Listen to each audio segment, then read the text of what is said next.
If you ask me, Doctor Who is currently at a point where it only has two pathways it can take. Well, I mean, there's an infinite number of ways this could go, but there's only two pathways it can take to ensure its longevity and its survival. It's like that bit in Endgame where Doctor Strange sees all potential futures and he's like, there's only one, except I'm more generous than that. I think there's two. But what are those pathways? Well, we'll break those pathways down. I keep saying pathways. We'll break those down later in the video and discuss which I think are more likely and why, and what the ultimate outcome of this whole Billie Piper, Russell T Davies situation will be. We're also going to cover this article from the recent edition of Doctor Who magazine, which many people seem to think has implied that the whole Disney Plus era happened in a parallel universe, or is going to be wiped from canon. Look, there's so much discourse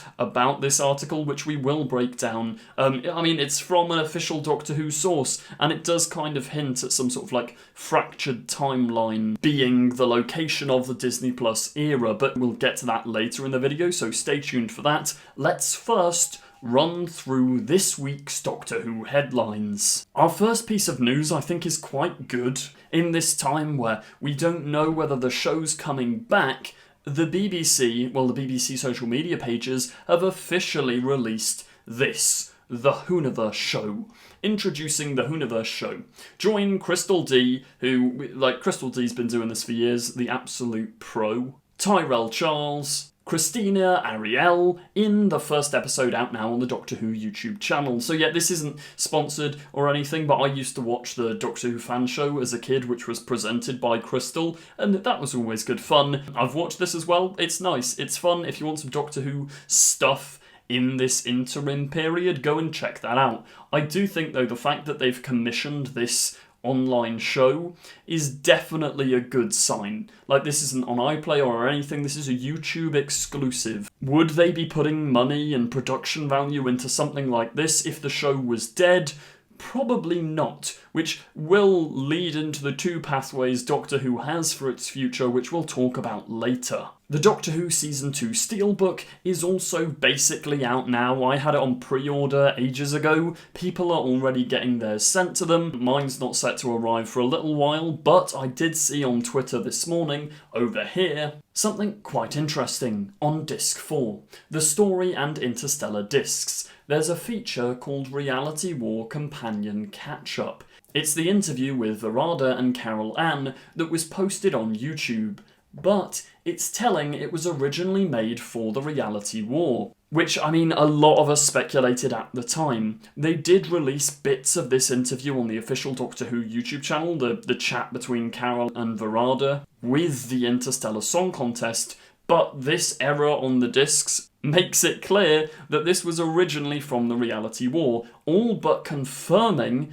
I mean, I've made multiple videos on it. You can go and check them out if you want to see the lost original ending of the Season 2 finale, which we will probably never see. They haven't publicly acknowledged it, but this all but confirms that Susan ending, where she appears at this big party. I mean, we also got that leaked image of that big ending party, but as I say, I won't cover that here. I've covered that in other videos, so yeah, feel free to check that out. But that basically confirms, yeah, this lost ending, we would have seen more of Susan, which is such a shame. I mean, as lovely as the scene was between Jodie Whittaker and Ncuti Gatwa, I can't help but think, like, maybe it was scheduling conflicts, but why on earth was that scene not between Carol Ann Ford and Ncuti Gatwa's 15th Doctor?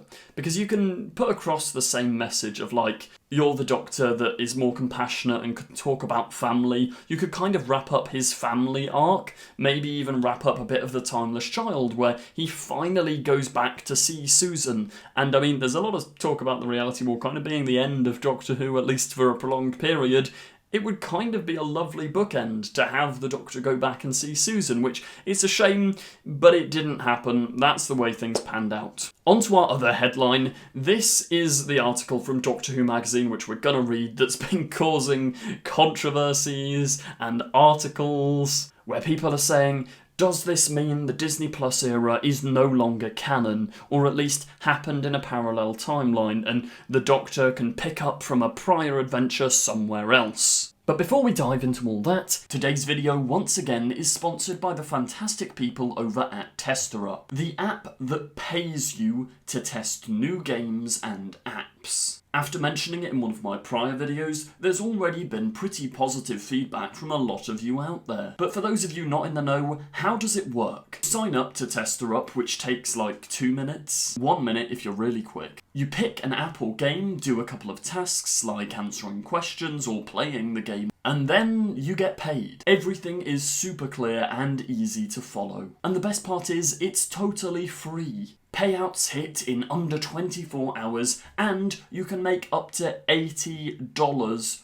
per test. There's always loads of new tasks showing up as well, with over 3 million users already. And for those of you worried that this sounds too good to be true, it's got a 4.2 star rating on Trustpilot. If you're already on your phone all of the time, you may as well make some money out of it, so use the QR code or the link in the description to join Testerup today. But Sutekh wasn't clinging to the TARDIS the whole time. In an alternate timeline where gravity is known as Mavity, the Osiran time-space corridor between Sutekh's tomb and the old priory was actually the time vortex itself. There, Sutekh attached himself to the TARDIS and travelled with the Doctor for hundreds of years, evolving into a Titan and dispatching his angels of death everywhere the TARDIS went. Now, it is a kind of blink and you'll miss it thing, but I mean, this is how starved the Doctor Who fandom currently is. I mean, this is what people are talking about. It states that since the change of Mavity, they've kind of been in some form of parallel universe, because obviously in the Pyramids of Mars it's not the time vortex, it's a time-space corridor, and now they're saying like there's quite a few inconsistencies, and this official Doctor Who source is explaining it as an alternate timeline. Those are the words they use. But before you all panic, I don't think this means anything at all. I mean, we do actually have Benjamin Cook over here, who tweeted these tweets out, which we'll read in a second. Now, obviously, he's not in the writer's room, but in a way he is. The writer's tale, him and Russell, like, Benjamin Cook would know if they were going to decanonize it, and that's just not what they're doing, is it? There's also no way they would decanonize the Disney Plus era, because it would also be giving in to all the people that are like, R.I.P. Doctor Who, it died in 2017, or it died after Jodie Whittaker, and all of that. Like, you cannot erase any part of Doctor Who. Like, I'm a firm believer of that. You can do resets, you can do reboots, you can do things, but to just cut off like an entire era, that's kind of wild, and there's no way they'd ever do it. But Benjamin Cook says here, all of Doctor Who exists in alternate timeline. And I think that's kind of true. For time travel to function, there's got to be different strands, different things of time. In Tales of the TARDIS as well, the Seventh Doctor has that sort of vague line where he's like, in some timelines I regenerate and others I don't, and that's why I look old and wrinkly. I think that's what the Doctor Who magazine writer, my learned colleague Chris Bentley, is getting at, though the wording could have been clearer. Or is he suggesting an in-universe explanation for the alternate VFX in the Tales of the TARDIS cut? And does that mean every new cut, colorization, special edition or VFX update spawns in its own new Doctor Who timeline? I mean, it just gets really Doctor Who-y from there on, and it's a bit of fun. But main point of this is no. Don't worry, Disney are not decanonising, or whoever the powers may be, they're not decanonising the Disney era. If you want them to, tough luck. If you don't want them to, don't panic. But those are the week's headlines. So, these two paths, what are they? Well, option 1, which I wouldn't be surprised at, to be honest, but Doctor Who, and this is kind of the most underwhelming option, so we'll get it out of the way first, but Doctor Who returns in about 2027 or 2028 with Disney Plus funding. Yes, after all this hassle, maybe Disney do just pick it up and go, here's some more money, make a couple more seasons. It's quite possible as well, as we've discussed in prior videos, that Disney will actually own the rights to the back catalogue of New Who. So everything from 2005 onwards would be put on Disney+, which would kind of be a fantastic jumping on launch point for the Billie Piper Doctor. That's our option 1. A Disney+, Billie Piper as the Doctor funded couple of seasons, which I honestly think would more so justify the casting of Billie Piper than just a stunt couple of specials, but we'll talk about the special and possible multi-Doctor routes later in the video. Let's cover this one first. If this happens, RTD will stay on for the foreseeable future. I could see if Billie Piper does turn out to actually be the Doctor, Russell and the Bad Wolf team doing her tenure and then leaving. Now, the thing is, Billie Piper is a relatively in-demand actress. So, would she even have the time to do a full season? Probably, yeah. I reckon you could get at least 2 seasons. I mean, they're not going to film for a very long time, so they could probably just wait until she is free and probably use the method they used with Ncuti Gatwa of shooting 2 seasons in like quick succession back to back, where she is the mainline Doctor. I reckon the 8-episode structure would probably go down to 6 or 7. I would actually really love it if they took like a Flux-like approach. I think they definitely have to inject something new into this if they are carrying on. I mean, it can't just be a nostalgia fest. We'll talk more about the dangers of nostalgia and how Doctor Who needs something fresh within the next path. But yeah, I can't lie, I'd kind of be here for this. Like, I know a lot of people are angry and a lot of people using the Christopher Eccleston mantra of sack all of the current team, but I don't think that's fair. Because also, I've heard now from like 3 separate sources, one of whom said it publicly, who worked on the show, but the scripts for the Russell T Davies 2 era were originally a lot better in hand than the final product we saw on television.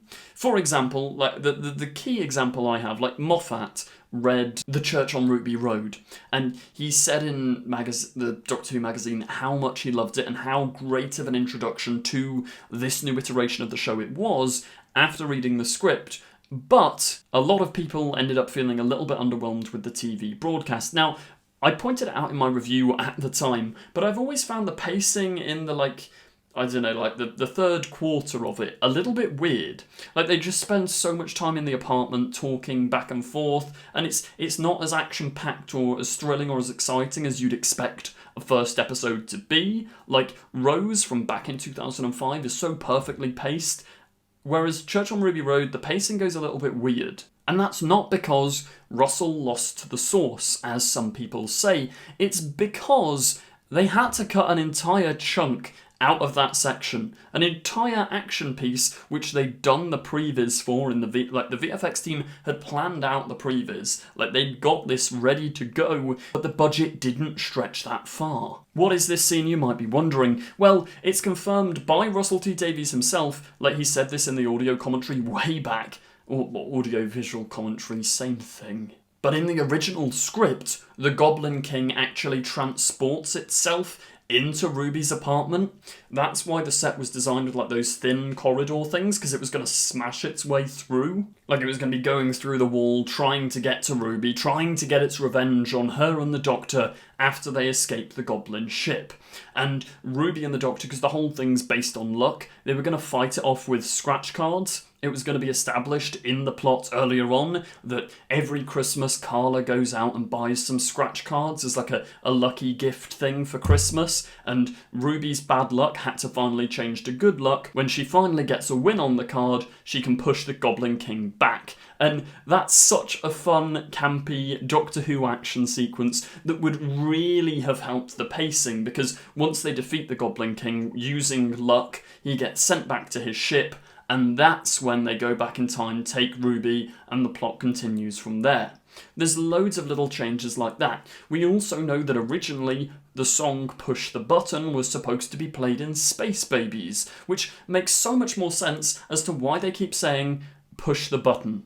In Empire of Death, they actually filmed it. It's a deleted scene, but the whole thing with the whistle was like a timey-wimey thing where the Doctor goes back to his prior self, drops his prior self the whistle so that he has it in the present, and it's established that you get one trick once if you're fighting a god. For budgetary reasons and God knows what else, production interference, Disney Plus, we can only speculate, but these scripts were not able to deliver their full potential, and I think that's such a shame. I mean, I don't know how this would be rectified if this pathway does happen. If Disney keep going on with Doctor Who, maybe there were a couple of growing pains with learning how to do a show on a higher budget, but not the biggest budget in the world. But that was a very long tangent, but the point is, I don't think it's the end of the world if Russell and team stay on. Like, I know that there's a lot of negativity around, but I don't think Russell's writing has necessarily completely lost the plot, and I would be endlessly fascinated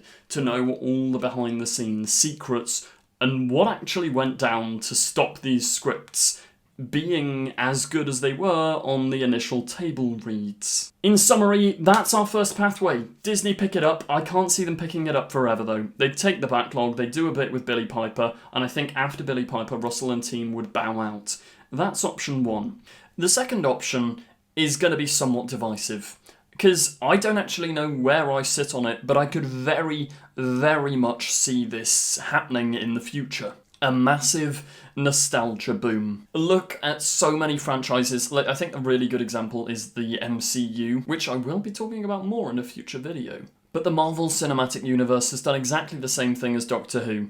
An actor has dropped out earlier than expected, obviously for different reasons, but an actor leaves earlier than expected. We're in a difficult situation. How do we replace them but keep the fan excitement high? Panic? I don't know. Bring back a fan favourite original cast member, Robert Downey Jr. and Billie Piper. Like, it's kind of the same thing, and I think that's the way that media's swinging. But I think it's only swinging that way to a point, because it's starting to reverse. Look at, for example, James Gunn's Superman. Right, this sounds off topic, but trust me, I'm making a good point here. I think that people do really want completely fresh and new things. I think it's why there were a lot of eyes on this new Disney Plus era that ended up kind of leaving after you get Sutekh, the Rani, Omega, all of this random stuff. Well, random to a general audience. I mean, I've talked in a whole other video about Doctor Who's biggest problem at the moment is making people do homework.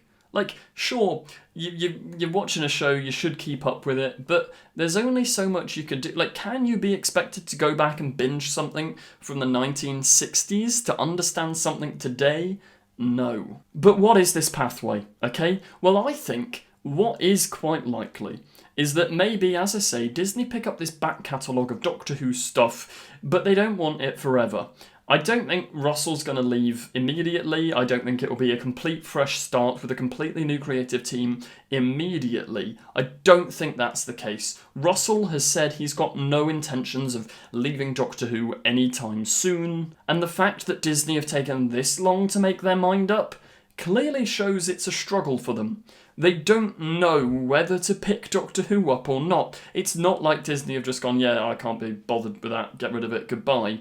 They're still kind of keeping it going. That's why we haven't got any news, because Disney are holding off making a decision, and I think they'll come to some form of decision, but after the viewing figures of Season 2, it's not going to be the most positive. What I reckon they'll do, because it will get views, they know it'll get views, the BBC know it'll get views, it's why the 60th anniversary sort of happened and did get good views. They will follow up this Billie Piper nostalgia boom with a couple of big multi-Doctor specials. Because this is the thinking, right? Like, if you've got Billie Piper back, let's say she's not the Doctor, but even if she is the Doctor, it's kind of a waste, because you're already doing the nostalgia play. Unless you're doing what I said in the first option, where Billie Piper's just the Doctor, that's the status quo, deal with it, carry on from there. If you're doing anything other than that, other than, like, keeping her as the mainline Doctor, it's a bit of a wasted opportunity when you're already playing the nostalgia card, not to have the 14th Doctor or the 10th Doctor see her face. if she's the Doctor, you've kind of... Do you know what I mean? That's such a fun scene. And also, Disney, because, I mean, Doctor Who's not on its last breath, that's very dramatic, but Doctor Who's not in the healthiest of positions. Yeah, Doctor Who knows that'll get views. David Tennant and Billie Piper reuniting, both as the Doctor or something, that would 100% get so many views. Which isn't really the greatest way of making art. Just completely basing it on what will get loads of views. Would they sacrifice story for it? Well, I think it's very apparent, like as Billie Piper said at that recent Comic-Con, she doesn't know, Russell doesn't know, nobody actually has a clue why or how she's here. But yeah, at that point, if you've got David Tennant and Billie Piper back, if they're both the Doctor, that's already kind of a multi-Doctor special. People like Matt Smith have said for so long they want to come back, and if Disney only give them a couple of specials, which I could see happening, I could see them going like, the 60th worked, do that again. Here's 3 one-hour specials, do a nostalgia fest. If they do that, I can't lie, like, they've already brought Jodie Whittaker back. Like, it sounds insane to say, but we literally had multi-Doctor stuff happening in the last episode. It kind of used to be a special thing, but we've had Jodie Whittaker back. We've had David Tennant back. Matt Smith wants to come back. Why wouldn't Matt Smith be thrown in the mix? Like, I can't lie, that seems like a high possibility if this is the pathway they're going to take. And I'm sure they'd invite Peter Capaldi as well. He'd probably say no. I mean, Jo Martin, she was back in the last season, and they were kind of teasing doing stuff with her, so they'd probably bring her back for multi-Doctor stuff. I think if they dared to reach out to Christopher Eccleston's PA, they'd probably get punched. But do you know what I mean? I can see a big nostalgia multi-Doctor fest happening. Now, the scary part of this option is, if that's the case, it's almost a finale. They're like, look, Doctor Who's had a good run, let's do a big multi-Doctor thing. And as exciting as that would be, there is a real possibility there that that ends the show. Like, would that be it? The more optimistic view of this pathway is that that ends the Russell T Davies tenure. Disney and Russell bow out. And then, whether it would be soon or whether it would be in a while, there's a complete and utter fresh start. And I mean reinvention of the formula and everything. We need another 2005 for Doctor Who, a point where people can completely start from fresh, something that gets kids and families on board. It's got to be completely new. Like, yes, there's an existing fan base to please, but the 2005 revival did well at appeasing, obviously there were a lot of complaints. This is the thing, Doctor Who fans will always complain, no matter what. Like, it's unavoidable. There will be complaints from Doctor Who fans about literally everything, and I think executives need to stop worrying about that and worry about what makes a really good story. Because if you've got a really good story with really engaging characters, really good plots, and most importantly, really iconic monsters, that's not the most important thing, but it's definitely up there. Like, I'm going to do a whole separate video talking about the problem with the lack of a clear villain or evil for the Doctor to face. The Daleks was such a big thing in 2005. Obviously, you can't just do that again, but there needs some narrative coherence. And I think maybe, even if it were down the line, a complete restart, not complete reboot, but sort of soft relaunch, maybe these big multi-Doctor specials end in a way that sort of wipes the status quo of Earth free, or maybe it wipes the Doctor's memory a bit, so that when the show comes back on a different or newer streaming service, it can function in a completely different way and have a completely different story told. Because I think as well the continuity of Earth does bog it down. I mean, in the Moffat era, they did that whole, like, the cracks in time wiped everyone's memories of all the prior invasions. You've kind of got to keep soft rebooting Doctor Who, otherwise it just doesn't work. But we need new styles, new whatever, and I could see that happening after a massive nostalgia fest, because it's like the pendulum swings both ways. It's currently swung to, I think, the nth degree of nostalgia and bringing back fan favourite characters, like especially after the Robert Downey Jr. stuff, after Secret Wars is done, it's going to swing straight back. You can already see the swing back starting to happen, as I say, with the James Gunn Superman. People want new things, people want fresh things, people want fresh ideas of old characters, if that makes sense. But let me know what you're thinking in the comments. Can you see a potential third pathway? Because I think those are the two options we've got. Obviously, the third pathway is just the end. But I don't think this is the end of Doctor Who. Like, because also people, I don't know why this has been a perception which has started to be, everyone's started to say it in comments and on Twitter and stuff, like, oh, because of the current TV landscape, if Doctor Who goes off air, it will never come back. I don't agree. Like, yeah, the TV landscape is tumultuous at the moment. But it's like Russell said at the start of Season 2 at the press launch, like, Doctor Who has established itself as a Sherlock Holmes or a Robin Hood. It may not be in the form it's currently in, but Doctor Who's not going to die. I mean, even the fan creativity side of it, fans will keep the show alive. Even after that, someone in some official form or capacity, whether it's television or there's a whole new medium by then, Doctor Who's coming back. Like, look at Sherlock Holmes, look at Robin Hood. I genuinely believe, just like Russell, that Doctor Who is on that level. Doctor Who's not dead, and it's not going to die anytime soon. But let me know what you think in the comments. Was I just chatting a load of waffle? Was that all wrong? Do you completely disagree? Do you agree? What pathway do you think is most likely for the future of Doctor Who? I hope you did enjoy this discussion video. As ever, if you did, please do remember to like, comment, subscribe and share. You know the drill. New videos coming soon. Check out the Patreon if that's your thing. Stay tuned. More to come. Thank you very much and goodbye. Don't forget to click below and subscribe to the official Confused Adipose YouTube channel. I will destroy you! She's not seen a single episode. No, I've watched your episodes. Keep these sonic screwdrivers. What else am I saying about the film? Don't watch this one.